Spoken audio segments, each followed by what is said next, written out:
Arthritis is rarely in the news. You can pick up the newspaper almost every day, the major dailies in North America, and read, if not one, 2 or 3 stories on cancer, on diabetes. Arthritis affects more people than those diseases, yet we have a really difficult time getting into the newspaper or onto online news coverage.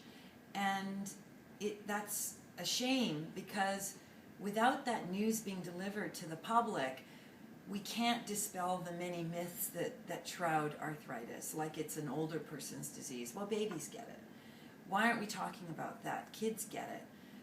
Young people in the prime of their life and people in the prime of their work life get it and are permanently disabled by it because they don't have the latest information about what the best treatments are, what the best types of things they can do in their own lives to help manage their disease.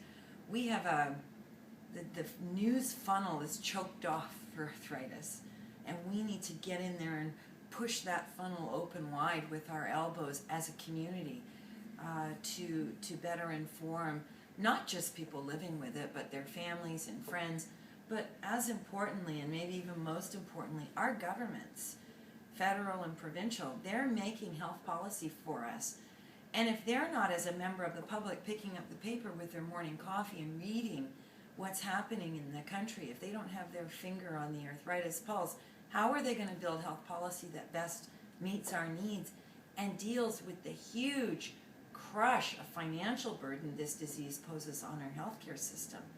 It's the leading contributor to indirect healthcare costs in this country.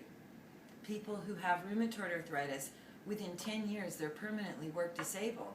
So if Minister Flaherty wants to beef up his revenue cough, budget silo, he should keep people with rheumatoid arthritis working. That's a great solution, and it takes policy to help them do that. So we really are hoping that we see many, many more news pieces in a week on arthritis and the different types of arthritis than we currently do. It's about time that it happens. We need news now, everywhere, anywhere, anytime.